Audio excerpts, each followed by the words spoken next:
Welcome to China Unveiled, where we dive deep into the complexities of China's political and economic landscape. Today, we're exposing Xi Jinping's latest financial moves at the Shanghai Cooperation Organization Summit.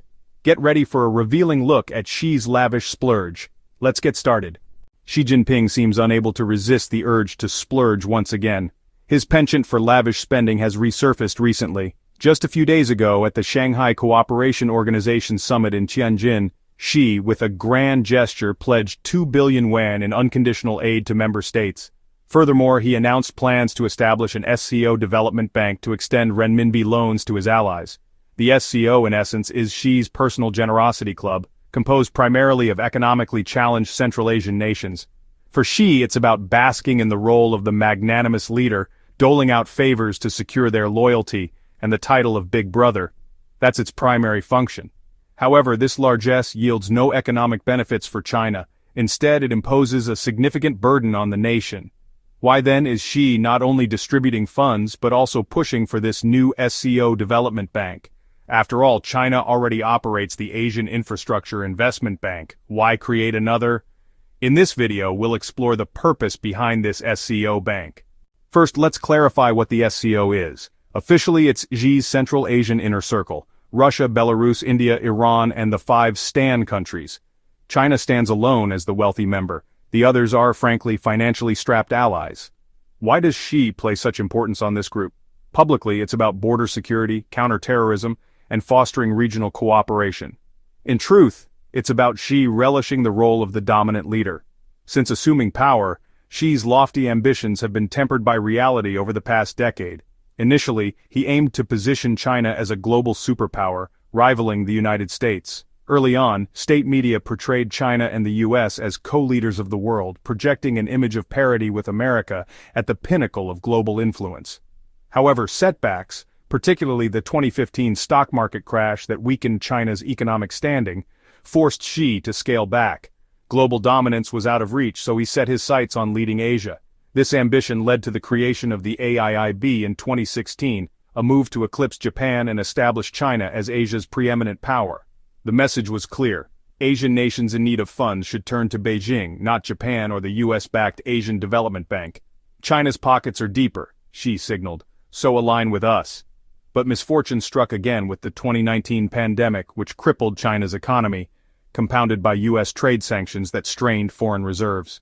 Countries borrowing from the AIIB demanded dollars or euros, not renminbi. To sustain the AIIB, China had to dip into its dollar reserves, a painful necessity for Xi, who has already depleted much of the nation's wealth. With Asia's leadership proving elusive, Xi further scaled back.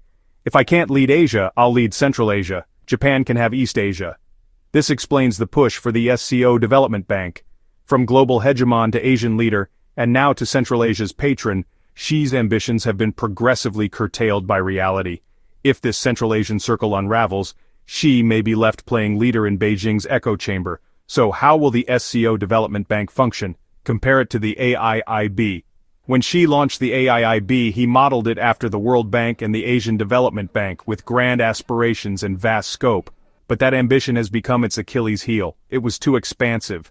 The AIIB boasts over 100 member states, including several affluent European nations. These countries borrow in dollars or euros, not renminbi, forcing China, as the primary stakeholder, to provide foreign currency despite the strain.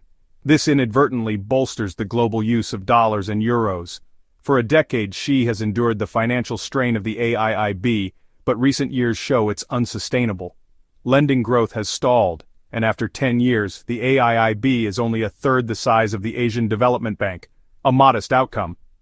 Moreover, because the AIIB adopted the World Bank's international framework, complete with transparency, credit ratings, and risk controls, China, despite its dominant share, faces constraints. It cannot act unilaterally, which Xi views as a flaw.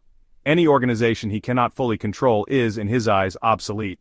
Thus, the SCO Development Bank learns from the AIIB's missteps. It will shun international norms, operating as China's domain, where Beijing alone decides who receives loans. Additionally, the SCO's members are Xi's trusted allies, few in number, and often at odds with the US, making it an ideal platform for distributing renminbi loans. This aligns with China's goal of promoting renminbi internationalization. At the Tianjin summit, Xi declared that China would provide 2 billion yuan in unconditional aid to SCO members this year and, over the next 3 years, issue 10 billion yuan in loans through the bank's consortium. Notably, he emphasized Renminbi loans. Dollars, not available. Thus, the SCO bank's political objectives overshadow its economic ones, effectively becoming a financial burden for China. With China's economic fortunes waning, Xi has been more cautious with his spending. This time it's only 2 billion yuan, focused on small-scale community projects in member states. Yet effective diplomacy balances economic and political gains. Xi's Central Asian Circle, however, is a group of opportunists reliant on China's generosity, poor nations with questionable regimes. The moment China's aid dries up, they'll scatter. India is the prime example. Russia and Iran are bound to China by US sanctions, but India is a classic opportunist. During the Russia-Ukraine conflict, it profited from reselling Russian oil. Amid the US-China trade war, it absorbed Chinese supply chains. Now, with Trump threatening repercussions, India cozies up to China and Russia to signal defiance to the US. India's only principle is to seize any advantage. If the SCO offers no benefits, India will disrupt the group, pushing it toward collapse. Now let's assess the economic toll of this SCO development bank on China. At first glance, a bank issues loans, and even with low interest, the principal should return. In reality, recovering even the principal is doubtful. Why? The creditworthiness of these member states is abysmal. Iran and Russia, sanctioned pariahs, depend on China's support. India, the opportunist, won't invest in the SCO bank or borrow renminbi to boost China's currency internationally. It's pushing its own rupee agenda. But free renminbi?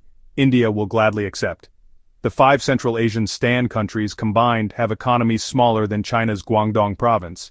Pakistan, China's iron brother, relies on IMF loans and has a history of defaulting.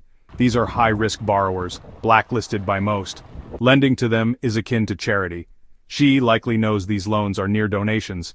The AIIB, as a major international body, at least garners global influence through its projects. The SCO, however, is too small, high risk, low reward, turning China into a cash machine for these nations. Yet Xi isn't naive. Offering loans through a bank serves his interests. For instance, I'll lend you renminbi at low interest, but you must buy Chinese equipment or support Belt and Road projects. Xi still envisions loans securing strategic assets like ports. Some may wonder if these are Belt and Road-linked political loans, why not use China's policy banks? Why create an SCO bank? It's about accounting. Loans from policy banks, if defaulted, appear as bad debts on their public ledgers, visible to all Chinese citizens. Loans from the SCO bank, however, are recorded separately. Even if China is the primary shareholder, the public won't see the losses, a form of financial sleight of hand to mask bad debts. Thus, the SCO Development Bank is Xi's latest tool for dispersing wealth, draining China's resources. Renminbi loans may slightly boost its global use, but economic returns are negligible. Contrast this with Japan's ODA aid or the US Marshall Plan, which masterfully blended political and economic benefits.